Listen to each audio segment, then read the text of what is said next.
हो गया फिर आगे।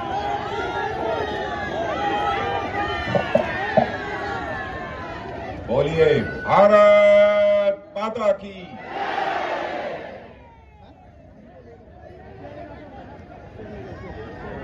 इस क्षेत्र के कैंडिडेट श्री मनोज टिक्का, आवाज की कुछ प्रॉब्लम, आवाज ठीक करो, आवाज तेज करो।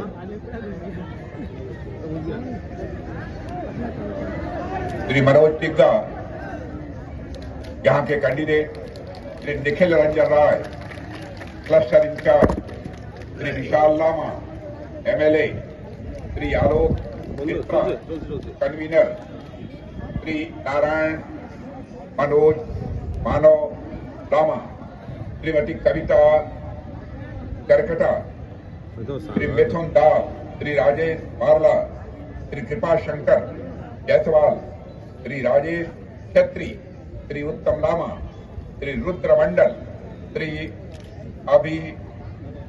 अभिनारायण शर्मा, श्री विकास मित्रा, श्री विमल बहाली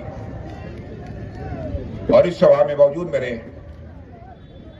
अलीपुरद्वार के सभी सम्मानित बहनों एवं भाइयों, पहली बार इस स्थान पर इसी सभा को संबोधित करने के लिए आप सबके सामने मैं खड़ा हुआ हूं। पहली बार आया हूं, फिर भी आप लोगों ने बहुत ही गर्मजोशी के साथ मेरा स्वागत किया है, मेरा अभिनंदन किया है।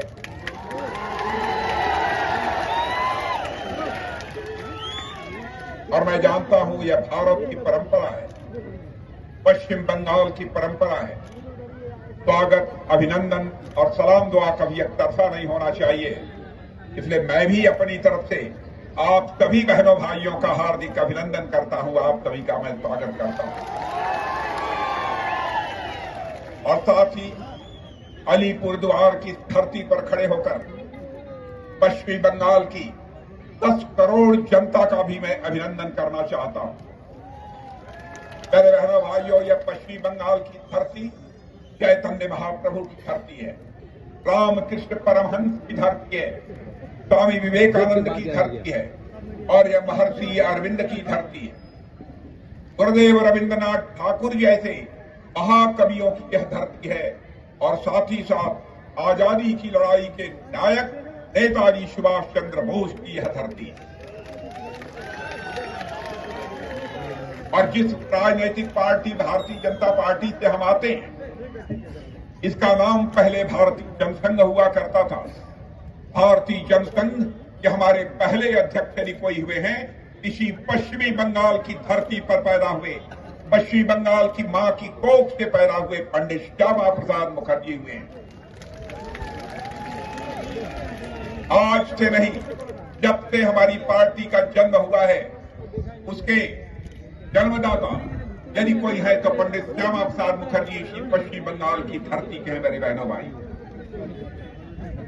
पश्चिमी बंगाल का जैसा विकास होना चाहिए था, आजादी के इतने वर्ष गुजर जाने के बाद वैसा विकास आज तक नहीं हो पाए। कभी यहाँ पर कम्युनिस्ट पार्टी के लोगों की लंबे समय तक सरकार रही है, उसके बाद तृणमूल कांग्रेस की कई वर्षों से सरकार इस पश्चिमी बंगाल में काम कर रही है। बराबर, चाहे सीपीएम रही हो, चाहे तृणमूल कांग्रेस रही हो, हमारे पश्चिम बंगाल की जनता को बराबर गुमराह किया है, धोखा दिया है।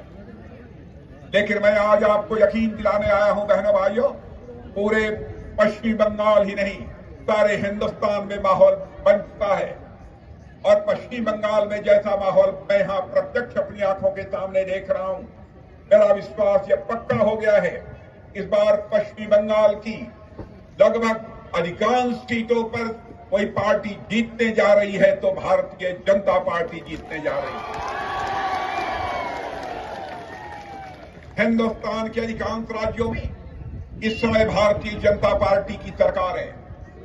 बहनों भाइयों, बहुत बड़ा राज्य है पश्चिम बंगाल, यहाँ की जनसंख्या लगभग 10 करोड़ के आसपास की है। और मैं पश्चिम बंगाल के लोगों से जब मिलता हूं, जब अन्य लोगों के माध्यम से भी मैं जानकारी हासिल करता हूं, तो लोग कहते हैं अब यह पश्चिम बंगाल के हालात को देखने से लगता है अगली जब विधानसभा का चुनाव होगा तो उसमें यहां पर Bharatiya Janata party clear majority के साथ पश्चिम बंगाल में अपनी सरकार बनाएगी। हमारे प्रधानमंत्री ने यहां का कैसे विकास किया है, क्या विकास उन्होंने करने की कोशिश की है, इसकी आपको पूरी तरह से जानकारी होगी। हम जितना विकास पश्चिम बंगाल का करना चाहते हैं, बहनों भाइयों, तृणमूल कांग्रेस की सरकार वह विकास नहीं होने देती है। उसको लगता है यदि मोदी जी ने पश्चिम बंगाल का विकास कर दिया तो सारा का सारा श्रेय मोदी जी को चला जाएगा और पश्चिमी बंगाल की जनता मोदी जी के साथ खड़ी हो जाएगी। बराबर यह भय सताता है। पश्चिमी बंगाल की लॉ एंड ऑर्डर, कानून और व्यवस्था के हालात कितने बदतर हो चुके हैं, आपको बताने की जरूरत नहीं है। जहां कोई व्यक्ति अपने को सुरक्षित नहीं महसूस करता है।